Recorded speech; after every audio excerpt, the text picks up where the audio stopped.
Mumbai Indians से लेकर KKR, Sunrisers Hyderabad से लेकर आरसीबी तक जितनी भी टीमें हैं, सारी टीमों को लेकर उत्तर दक्षिण पूरब पश्चिम हमने प्लेइंग 11 बनाई। लेकिन हमको लगा कि प्लेइंग 11 के साथ साथ एक इंजर्ड 11 बना ले। हाँ, मतलब क्योंकि खिलाड़ी बहुत बाहर हो रहे हैं, खिलाड़ी बाहर भी हो रहे हैं और खिलाड़ी नाम भी ले रहे हैं। जैसे बेन डकेट ने आईपीएल 2026 से नाम वापस ले लिया। मेरे को थोड़ा हैरानी हुआ क्योंकि केएल राहुल के साथ मैं उनको ओपन करवा रहा था। हालांकि मेरे पास निशंका भी बैकअप में थे, अभिषेक पोराल भी थे और पृथ्वी शॉ भी थे, साथ में साथ करुण नायर भी थे जो ओपनिंग कर सकते थे।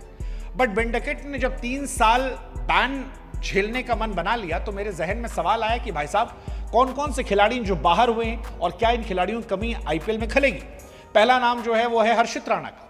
हर्षित राणा घुटने की सर्जरी हुई है, केकेआर के प्राइम बॉलर रहे हैं और ये साल उनके लिए बहुत डिसअपॉइंटिंग रहा क्योंकि बहुत अच्छे खिलाड़ी हैं, जबरदस्त बॉलर हैं, बैटिंग अच्छी करते हैं, लेकिन अब वो बाहर है, वो टीम का हिस्सा नहीं है और ये सीजन उनके बिना केकेआर को बहुत भारी पड़ना क्योंकि केकेआर में बॉलर ही खत्म हो गए। हाँ, जैसे आकाशदीप का नाम था, मुझे लग रहा था शायद उनको भी खेलने का मौका मिलेगा, लेकिन वो भी गायब है। आकाशदीप की जगह सौरभ दुबे को रिप्लेसमेंट के तौर पर फिलहाल बुलाया गया है। लोअर बैक स्ट्रेस इंजरी जो है वो इनकी हो गई है। इंजरी जो है वो सारी टीमों में गई है बड़ी डेमोक्रेटिक तरीके से। जैसे सीएसके में मुझे नाथन एलिस जो है वो बहुत अच्छे लग रहे थे, मुझे लग रहा था कि शायद वो बहुत जबरदस्त खेलेंगे, लेकिन नाथन एलिस को हैमस्ट्रिंग की इंजरी हुई है और ये इंजरी सीरियस कंसर्न हो गई है। नाथन एलिस का बाहर जाना सीएसके के लिए बहुत बहुत बहुत बड़ा झटका है। स्पेंसर जॉनसन क्या वो कमी पूरी कर पाएंगे, देखने वाली बात होगी, लेकिन स्पेंसर जॉनसन है, बर्गर है, कोई एक उनके पास है। बट नाथन एलिस अच्छे बॉलर, ऑस्ट्रेलिया के अच्छे बॉलर है, वो बाहर हो गए। सैम करन जो है वो आरआर गए थे सीएसके से, संजू सैमसन के बदले रिप्लेस किया गया था, लेकिन वो भी बाहर हो गए हैं और अब उनकी जगह पर दशुन सनका जो है उन्हें लाया गया है। पीएसएल को धप्पा मार के वो आईपीएल में खेलने आ रहे हैं और सैम करन इस बार आरआर का हिस्सा होंगे। जैक एडवर्ड जो है एसआरएच में थे, वो भी बाहर हो गए हैं और एसआरएच में तो पहले से गेंदबाज नहीं है, जो है थोड़े बहुत वो भी बाहर हो गए हैं, उनसे कोई फर्क नहीं पड़ा। डेविड नाम के एक प्लेयर है जिनके बारे में जानकारी कम है, वो यहां पर आए।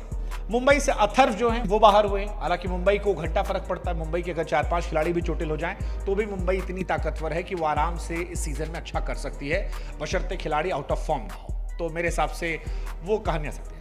इसके अलावा कई खिलाड़ी जो चोटिल हैं, मतलब शुरुआती मैचेस में, जैसे पैट कमिंस जो हैं सारे कैप्टन जो रहे वो अभी चोटिल हैं, बाद में आएंगे। मिचेल स्टार्क जो हैं वो शुरुआती दौर में नहीं है, कहा जा रहा है वर्कलोड मैनेजमेंट के चलते वो नहीं आएंगे।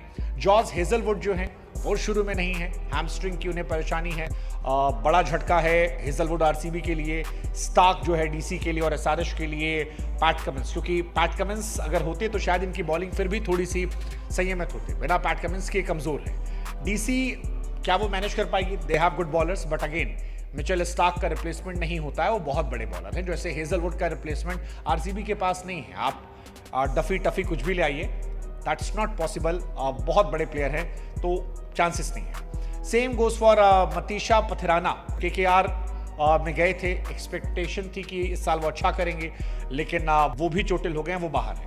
पंजाब से लॉकी फर्ग्यूसन जो हैं वो शुरुआती दौर में लीव पर हैं, बाद में आएंगे, तो वो एक बहुत बड़ी परेशानी हो सकती है। बेन डकेट जो है फिलहाल सीजन से ही गायब हो गए, 3 साल का बैन लेने को तैयार है।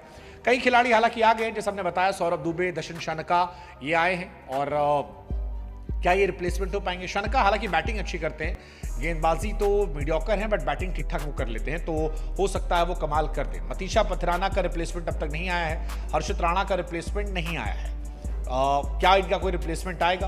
केकेआर ने सौरभ दुबे को बुलाया है, बाएं हाथ के तेज गेंदबाज सौरभ दुबे आकाशदीप की जगह वो आ रहे हैं, विदर्भ से खेलते हैं और सनराइजर्स का हिस्सा थे।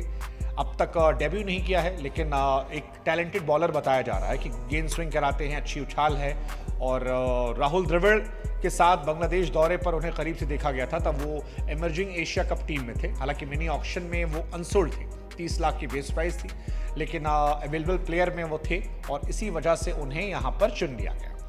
केकेआर ने अब तक किसी रिप्लेसमेंट का ऐलान नहीं किया, कब होगा कैसे होगा पता नहीं, बट ये भी इंटरेस्टिंग चॉइस होने वाला है कि कौन आता है क्या आता है। हर्षित राणा बड़े बॉलर हैं, आईपीएल 2024 में 19 विकेट, 2025 में 15 विकेट, वैभव अरोड़ा पर काफी जिम्मेदारी होगी। क्या वैभव वो इम्पैक्ट डालेंगे? लेट्स सी, लेट्स होप होता है। बट पथराना केकेआर के लिए परेशानी वाला होगा। 18 करोड़ में खरीदा गया था और अभी तो कहा जा रहा नहीं है। हालांकि कुछ लोग कह रहे हैं कि आ सकते हैं, मतलब एक फोटो तो आई थी सोमवार को, उनके मैनेजर ने केकेआर की जर्सी में डाला था, तो कुछ लोग कह रहे हैं कि हो सकता आ जाए। केकेआर ने फिलहाल ब्लेसिंग मुजरबानी को अपने साथ जोड़ा है मुस्तफिजुर रहमान के रिप्लेसमेंट के तौर पर। Again it's a good choice, but let's see how much he will be impactful. Shanaka जो है वो पीएसएल छोड़कर आईपीएल में आए हैं सैम करन की जगह पर, तो पीएसएल क्या ही पीएसएल खेलते, मतलब वहाँ खेलना कुछ है ही नहीं। बट ठीक है, बढ़िया है, देखते हैं। आप बताओ किसके जाने से सबसे बड़ा झटका लगे किसे? आई थिंक पैट कमिंस का झटका बड़ा है, वो टीम को यूनाइट करते थे, वो एक बड़ा झटका है। केकेआर का झटका बड़ा है, केकेआर में 2-3 प्लेयर जाना बाहर।